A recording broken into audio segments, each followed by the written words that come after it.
राधे राधे दोस्तों, आप सभी को आषाढ़ पूर्णिमा और माँ आषाढ़ी की हार्दिक शुभकामनाएं। आज आप सभी लोग आषाढ़ पूर्णिमा के व्रत सुनेंगे और पूर्णिमा की कथा का रसपान करेंगे।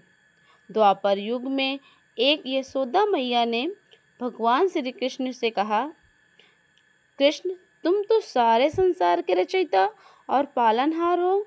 आज कोई ऐसा उपाय मुझसे कहो जिसे करने से स्त्रियों को सुख और सौभाग्य की प्राप्ति हो और उनकी सभी मनोकामनाएं भी पूर्ण हो जाए। तब श्री कृष्ण कहने लगे, मैया, मैं आपको एक उपाय विस्तार पूर्वक बताता हूँ। सौभाग्य की प्राप्ति के लिए आषाढ़ पूर्णिमा का यह व्रत अवश्य ही करना चाहिए।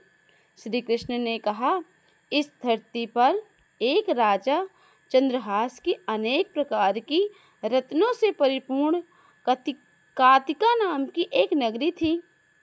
वहाँ पर एक धनेश्वर नाम का एक ब्राह्मण रहता था।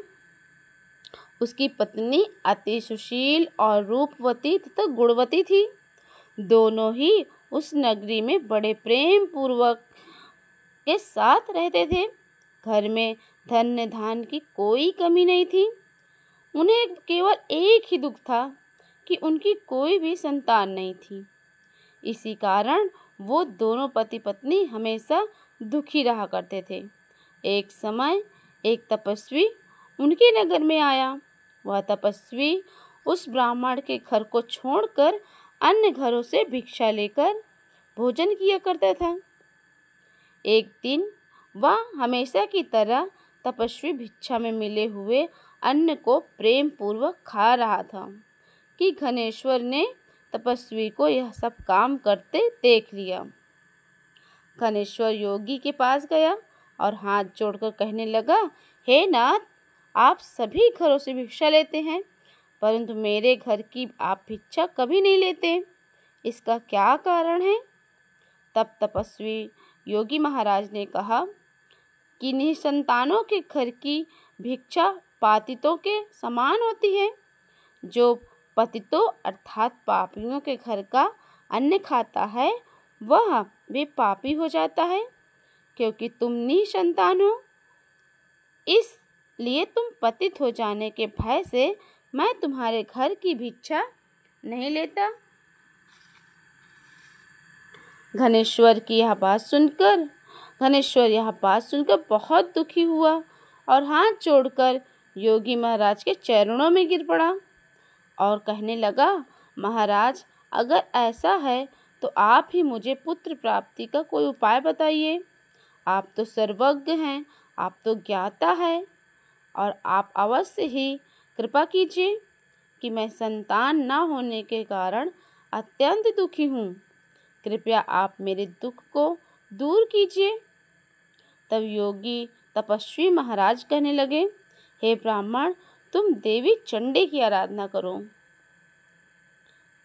तब घर आकर उसने अपनी पत्नी से सारा वृतांत कहा और तपस्या करने के लिए खुद वन में चला गया। वन में जाकर उसने श्रद्धा के साथ देवी चंडी की उपासना की और उपवास किया। देवी चंडी ने उसको 16वें दिन स्वप्न में आकर दर्शन दिया और कहा, हे घनेश्वर, जा, तेरे पुत्र होगा, परंतु वह 16 वर्ष की आयु में ही वह मृत्यु को प्राप्त हो जाएगा। और अगर तुम दोनों पति पत्नी सहित मिलकर 32 पूर्णिमा का व्रत विधि पूर्वक करोगे तो तुम्हारा पुत्र दीर्घायु होगा। प्रातःकाल होने पर तुम्हें इसी स्थान पर एक आम का वृक्ष दिखाई देगा। उस आम पर चढ़कर एक फल तोड़कर जल्दी से अपने घर को चले जाना और अपनी पत्नी को वो फल खिला देना। ऋतु समाप्त स्नान के बाद स्वच्छ होकर श्री महादेव और भगवान विष्णु का ध्यान करके उस फल को खा लेगी और भगवान की कृपा से गर्भ ठहर जाएगा। जब वह ब्राह्मण प्रातःकाल उठा तो उसने उस स्थान के पास आम का एक विशाल वृक्ष देखा, जिस पर एक अत्यंत सुंदर और मनोहर फल लगा हुआ था।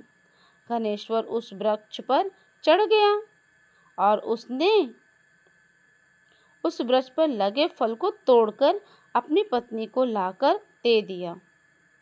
उसकी पत्नी ने उसके पति के कहे अनुसार फल को खा लिया और वह गर्भवती हो गई। देवी की असीम अनुकंपा से उसने 9 महीने बाद एक सुंदर पुत्र प्राप्त हुआ, जिसका नाम उसने देवीदास रखा। माता पिता के हर्ष के साथ ही वह बालक बढ़ने लगा।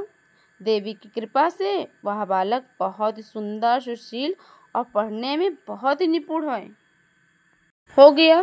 देवी की आज्ञा के अनुसार उसकी माता ने 32 पूर्णिमासी का व्रत रखना प्रारंभ कर दिया, जिसमें उसका पुत्र बड़ी आयु वाला हो जाए। तब पूर्णिमा व्रत के प्रभाव से ब्राह्मण और ब्राह्मणी के पुत्र का बाल भी बांका नहीं हुआ और वह दीर्घायु वाला हो गया। उसका विवाह होने पर वह भी अपनी पत्नी के साथ मिलकर पूर्णिमा का व्रत रखने लगा और सच्चे मन से भगवान विष्णु और शिव और देवी चंडी की उपासना करने लगा। भगवान श्री कृष्ण कहते हैं कि हे माते, 32 पूर्णिमाओं के व्रत के प्रभाव से घनेश्वर पुत्रवान हो गया। जो भी स्त्रियां इस व्रत को करती हैं वो जन्म जन्मांतर में वैधर्भ का दुख नहीं भोगती और सदैव सौभाग्यवती रहती हैं। ये मेरा वचन है और इसमें कोई संदेह नहीं है। यह व्रत पुत्र पौत्र देने वाला, सभी मनोकामनाओं को पूर्ण करने वाला है। पूर्णिमा का उपवास कभी भी अगर बिना व्रत कथा के अधूरा माना जाता है, लेकिन जो भी लोग किसी कारण से उपवास नहीं रख पाते, उन्हें इस व्रत कथा को अवश्य ही पढ़ना और सुनना चाहिए। जैसे उस ब्राह्मण और ब्राह्मणी की सारी मनोकामनाओं को पूर्ण किया, ठीक उसी तरीके जो यह कथा सुने और जो यह कथा सुनाए और जो हुंकार भरे उसकी सारी मनोकामनाओं को पूर्ण करे। इसी शुभकामना के साथ श्री राधे राधे। जय श्री कृष्ण।